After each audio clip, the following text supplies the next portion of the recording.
KPCC അധ്യക്ഷ സ്ഥാനത്ത് നിന്നും കെ സുധാകരനെ നീക്കാൻ അണിയറയിൽ ചർച്ചകൾ നടക്കുന്നു എന്നാണ് പല പ്രമുഖ മാധ്യമ റിപ്പോർട്ടുകളും പുറത്തു വരുന്നത്. എന്നാൽ അദ്ദേഹം ഹൈക്കമാൻഡിനെ കണ്ട് കൃത്യമായും അദ്ദേഹത്തിൻ്റെ സ്റ്റാൻഡ് പറയുകയാണ് ഉണ്ടായത്. 2026 ഏറ്റവും പ്രധാനപ്പെട്ട കേരള നിയമസഭാ തിരഞ്ഞെടുപ്പ് വരികയാണ്. ഇത്തവണ അതിനെ മുന്നിൽ നിന്ന് നയിക്കാൻ, ആ തെരഞ്ഞെടുപ്പിൽ UDFനെ മുന്നിൽ നിന്ന് നയിക്കാൻ താൻ അധ്യക്ഷ സ്ഥാനത്തേക്ക് അതുവരെയെങ്കിലും തുടരാൻ അനുവദിക്കണം എന്ന അപേക്ഷയാണ് കെ സുധാകരൻ മുന്നോട്ട് വെച്ചത്.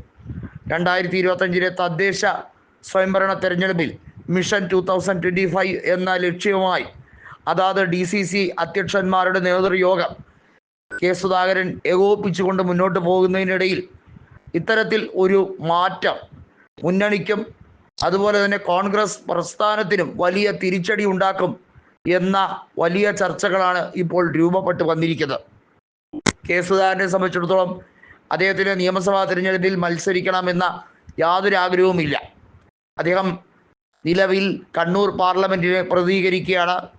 2009 അദ്ദേഹം കണ്ണൂർ പാർലമെൻറ്റിൽ ആദ്യമായി വിജയിച്ചു. 2014 നിസാര വോട്ടുകൾക്ക് അദ്ദേഹം പരാജയപ്പെട്ടെങ്കിലും 2019 24 മികച്ച രീതിയിലുള്ള വിജയമാണ് അദ്ദേഹം ആവർത്തിച്ചു കൊണ്ടിരിക്കുന്നത്. നിലവിലെ രാഷ്ട്രീയ സാഹചര്യത്തിൽ മറ്റൊരു KPCC അധ്യക്ഷനെ സ്ഥാനത്തേക്ക് കൊണ്ടുവന്നാലും കോൺഗ്രസിന് ഇതുപോലെ കെട്ടുറപ്പോടെ മുന്നോട്ട് പോകാം എന്ന് കരുതുന്നത് ബുദ്ധിമുട്ടേറിയ കാര്യമാണ്.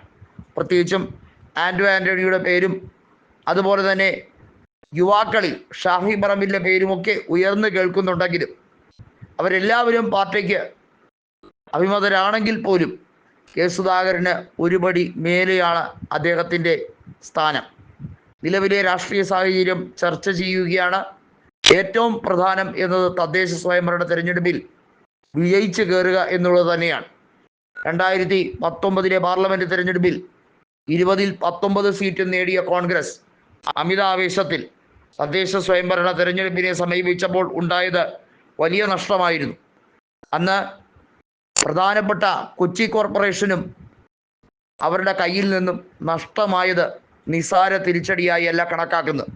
ഇക്കുറി കണ്ണൂരിനോടൊപ്പം കൊച്ചി കോർപ്പറേഷനും അതുപോലെ തന്നെ കോഴിക്കോട് കോർപ്പറേഷനും പിടിച്ചെടുക്കണം എന്ന ആഗ്രഹം വ്യക്തമാണ്. നിലവിൽ കോഴിക്കോട് കോർപ്പറേഷൻ്റെ ഏകോപന ചുമതലകൾ DCC അധ്യക്ഷനോടൊപ്പം തന്നെ ഷാഫി പറമ്പിലും അതുപോലെ തന്നെ MV രാഘവനും ക്രോഡീകരിച്ച് മുന്നോട്ട് കൊണ്ടുപോകാനാണ് ശ്രമിക്കുന്നത്. നിലവിലെ സാഹചര്യങ്ങൾ വ്യക്തമാകുമ്പോൾ പല മേഖലയിലും BJPയിൽ നിന്ന് കൊഴിഞ്ഞു പോകുന്നവർ കോൺഗ്രസിലേക്ക് എത്തിക്കൊണ്ടിരിക്കുന്ന സാഹചര്യം കൂടി വിലയിരുത്തപ്പെടുന്നുണ്ട്. സന്ദീപ് വാര്യർ ഉൾപ്പെടെയുള്ളവർ അത്തരത്തിൽ കോൺഗ്രസിലേക്ക് എത്തിയത് ചെറിയ കാര്യമായി കണക്കാക്കാൻ കഴിയില്ല.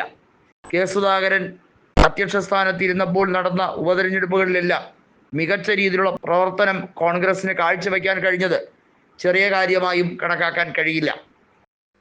നിലമ്പൂരിലെ നിയമസഭാ ഉപതെരഞ്ഞെടുപ്പ് കഴിയുന്നവരെയെങ്കിലും ഈ ചർച്ചയ്ക്ക് വിരാമമിടണം എന്ന താൽക്കാലിക രീതിയിലേക്കാണ് ഖാർഗെയും രാഹുൽ ഗാന്ധിയും യോഗം പിരിയാൻ ഉദ്ദേശിച്ചത്.